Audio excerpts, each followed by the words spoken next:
Greetings, ladies and gents, and welcome to this latest episode of Tales from Outer Space, taken from the subreddit HFY. The links to all the stories will be down below, and as always, I hope that you enjoy.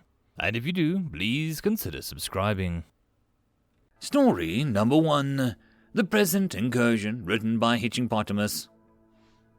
President Morgani was woken by an incredible dream about a harem of Mardwavs at an urgent rapping at the door of his bedroom.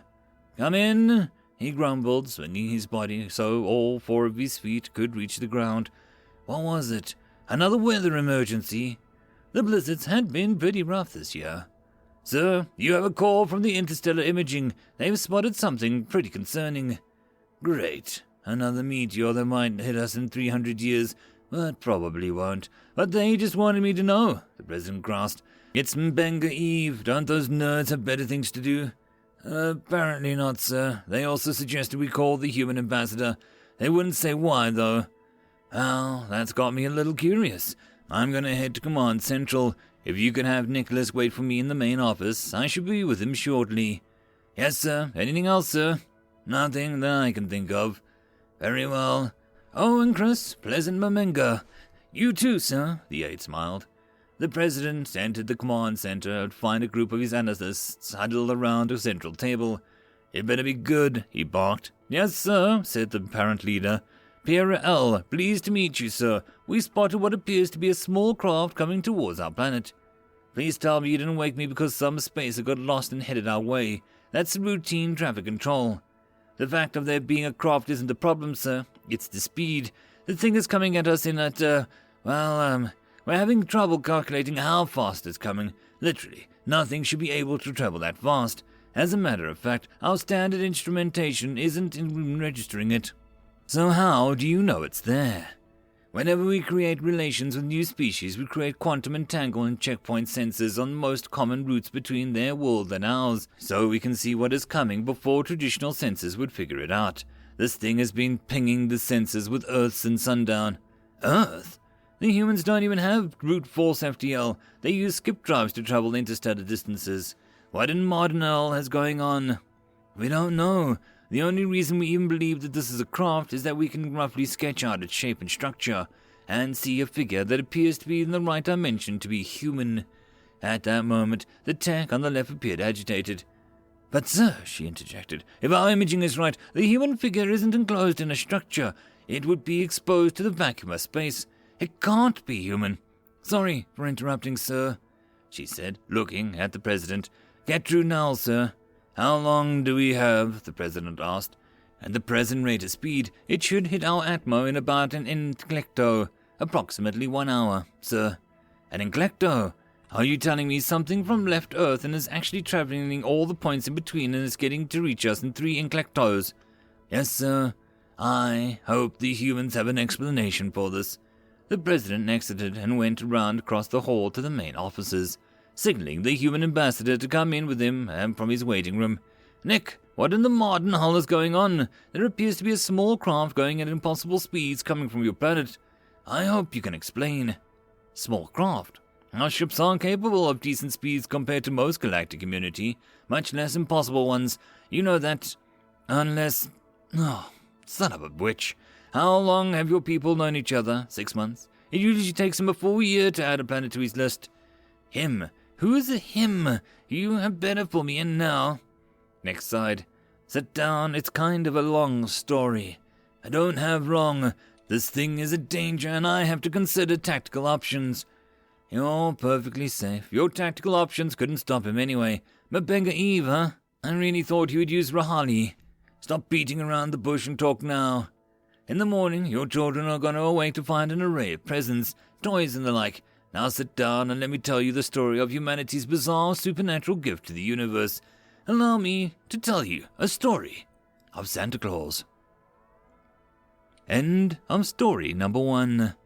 Story number 2. Nightwater, written by Zalkos. "I remember the first time I saw a human. Fleshly, slow, and with no claws. I assumed that they were weak. I was wrong. We learned that quickly. Growing up in an age of transition was hard. The clans were always at war, always. Blood versus blood, cruiser versus cruiser, mandible versus mandible. The carnage was told by every seer and veteran until each and every war became a placemark in our history. We held ourselves as fierce warriors, and the crimson we spilled amongst ourselves was our threat to the galaxy. The galaxy took note. Then the council came. The council was a clan of sorts, I suppose, though the tribes that made it up were other species. They came to us with ideals, with power and presence emanating from every word they spoke, every footfall. They invited us, not with force, but with promises of easier lives, of betterment of our people. We saw this as a weakness, not a strength. We almost refused, but the council said that they could use our help to hammer other species into docility, and we could prove our worth at the same time. Clan Adaga was a strong, hard, but their leader pacified the entire battalion of aliens. It was a challenge any clan leader was keen to undertake. The arrangement brewed competitiveness while leaving our own blood unspilled. The arrangement was more than to our liking. We became their allies, and the leaders of our clans took up their places amongst the council, with titles too many for the swans to name. They were but useless titles anyway. We were great warriors still, but we tempered ourselves, not peacekeepers, but a constant threat. We were being used, to be sure, but the leaders kept the politics away from the clan home, left us to fight for more glory and honor for our respective tribes. It was quite the way to attract mates as well. Eventually, we settled disputes, developed a system, broken as it was. Now and then there would still be mate challenges, but these were personal matters, not issues for an entire clan. The other races allied with us showed us many things, and we grew, not as clans, but as a species. And indeed, growing up was hard. But if you gritted your mandibles and charged forward, great rewards followed. This was how I forged myself a shipmaster's title. This is how I found our blood brothers. First contact was scarce. We prowled the Nightwater of space, patrolling for races who had rebuked the council's offer violently. Though, on the outskirts, we didn't think we may find any Krogar. That's their fat black horns and their horrendous appetites, much less a new species. But my ship crew had made up of many good warriors, many sharp wits. We found signs of humanity before contact, but so did they. We glanced at each other across systems, searching for each other. Ionic trails where there shouldn't be, broken transmissions picked out in strands, shadows and whispers reflected in the Oort clouds. And then, off a green moon locked in rotation, we found each other. Looking back, their ships were so small, nothing like now. The ship crew howled for war battle, but I found my own mandibles unhinging, ready to strike the Krogar and Janugi as whatever enemies tried to skirt around the council's established Nightwater. But I wasn't a shipmaster because I was fierce. I was a shipmaster because I was smart. We had been tempted now, had to be better than ourselves. But what was the ship? Nothing was supposed to be out here. This was the outskirts. The cold was too intense. Too many asteroids, and not enough sun warmth made travel impossible. Sure, if you knew where the warps were, there might be something, but without enough fuel to get back, you were jumping straight into a grave. So here was the ship gliding through the Nightwater, not damaged, not with the hull scratches like our ship, like it was normal. And the more I looked at the ship, the more my curiosity grew. The ship's trajectory was wrong, no race identifiers, no kill tallies. And then a realization came. So outlandish and cold, I wanted to shove it back as far as I could. The ship's trajectory wasn't wrong. The ship had come out of the black. The shock ripped through the attacking of my mind, and I can still feel the silent, cold chill that flooded my veins like Nightwater itself filling them. A ship out of the black. The black was where we sent killers and thief-stealers to die. Pirates and even Krogar didn't venture into the black. I quieted my crew and told them to hail the ship with the coordinates of Diplomacy Outpost and set course alongside it. I got many glances of pride jokes, but this was something new, and that meant the council would see them first. What followed was a stranger than the encounter so far experienced by my ship crew or my clan. The council established contract, tried to explain its intent, and ultimately failed. Like our race, the humans did not share like minds, telepathy, as the other council races did. The council would have to learn the language. My race was the first to establish contact, so we were tasked with inducing humanity into the council. An honor, I think, that saved us. We taught humanity many things, such as how to shape ionic forces and our techniques for sailing Nightwater. In turn, they showed us many of their technologies, such as how they used radar pings and cold steel to sail through the black. We tried, but ultimately it was too taxing a task. Too many ship crews grew afraid of the cold and missing the allure of sun warmth. The black belonged to the humans, and we were content to let them have it. Humanity ships stationed in orbit around the outskirt moon, their language and customs gradually became known to us. The first time I saw a human, I thought them to be infinitely strange. They had no mandibles, no manes, not even horns of the Krogar did. How did they establish leaders? Who was stronger? When I met one in a colony, I thought of them even stranger. They were our size, but still not used to the rock gravity. They fell over easily, but laughed and danced inside of it as well, as if they liked looking like nestlings. Infinitely strange. What interested us about the humans was their ability to sit and tinker with their metals and technology. They would spend days focused on tasks, picking apart, putting together, and they were insects of the machine. They danced around calculations, improved our Nightwater engines, and pushed us closer and closer to brotherhood. But they were relentless in their ideas and schemes. They tried sailing along the colony rocks with only themselves in the Nightwater sail. They burrowed deep into the asteroids to connect them to each other. They were too much to keep up with, and when they grew tired, they nested for merely hours, not even a cycle, and then they were back up and tinkering again. Our new blood brothers were magnificent, and they were infinitely as curious with us as we were with them. But this, my friends, is when things changed. Even with over 600 systems and limited places to inhabit, the Krogar decided it wanted a new moon for its broodmothers. They sent patrols roaming around the systems until they found a council moon, and tore into its resources. The council retreated, and my race was sent to pacify. My brothers and father's ship crew did not succeed. The humans stayed on their ship, eager to not become involved, and we were content to show off our prowess at war.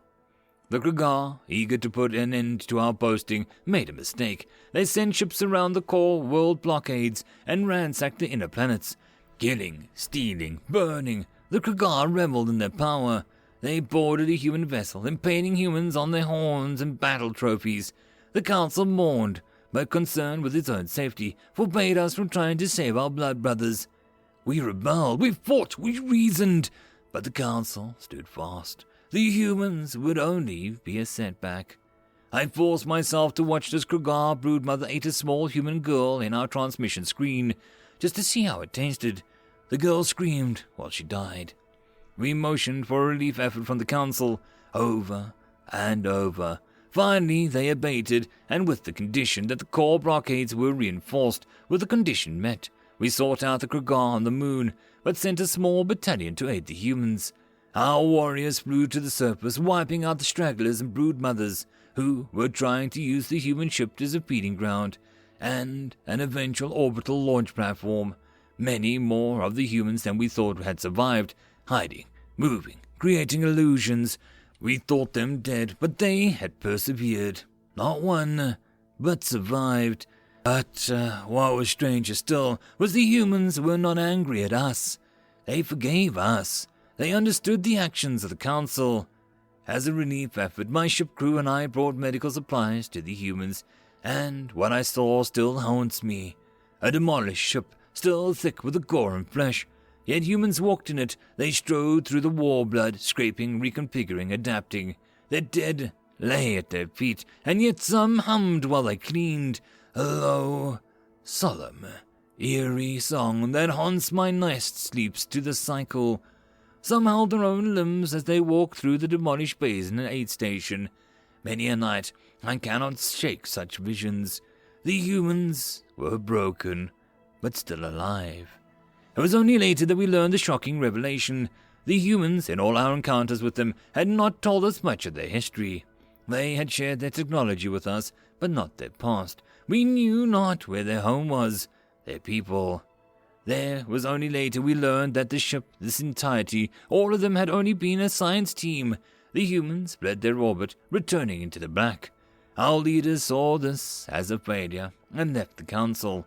We had won back the moon at great cost, but an even greater cost as our blood brothers, and the guilt sat in our chests. 2 cycles passed, the Kagar stilled, and then a report came that made no sense. A sword walker was a fairly large spy ship with many a great sharpwit on it. A clanmate brother of mine, the captain, even more so. So when I received a report that the entire Kagar system was dying, we prepared ourselves for a trap, or a new war battle. As reports go, it was strange. We jumped in and came out battle-ready. The Nightwater itself filled my veins, and I tell you now, little ones, never has it felt so cold. I knew the shapes of their ships now. I knew their call signs and language. I could read the words warpath on the side of the hull. What we had never known war like this. A system, an entire system. The moon's black, the planet's white with ash, lines of fire crushing, snaking, entrenching the surfaces of their crusts. Ion trails made corporeal by whips of hellfire fell onto the planets. Oceans screamed, mountains melted, atmospheres bloomed into orange spheres. Lines of fire surged through the space towards anything tangible. Comets, nebulae, wisps of dust. Our species, hundreds of years of blood war, didn't just pale in comparison. Our wars didn't even exist compared to this. Humanity had returned, and they brought their warriors. The ship descended on the council core world, and we were happy to know our blood brothers were back. But this was no science team. Armored giants strode out amongst us, with greaves made of polymers and metal, steel plating along their chests, and faceplates made of glass, wearing stone expressions. These were the warriors of humanity, ice cold in their stares, biting in their words, and deliberate in their actions. They had come for revenge, methodical, efficient, and uncompromising. The council said it would give them an aid while they rebuilt, but we wholeheartedly pledged ourselves to our blood brothers. They accepted. It was only later we fully understood the human concept of hate and spite. They were not taking a colony, a nearby moon, or even a planet for colonization. Over 1,000 cycles and 60 systems later, the Rakar were decapitated, exterminated, eradicated, purged. Nightwater, take me. I am glad I'm smart. End of story number 2. And that, my friends, concludes this video. I hope that you enjoyed. If you did, please consider supporting the author from the link down below. Otherwise, if you wish to support this channel, there are numerous ways to do so, like liking, subscribing, and possibly even becoming a patron. Otherwise, the easiest way would be to share. And until the next video, I hope that you all have a good one, and I'll see you then. Cheers.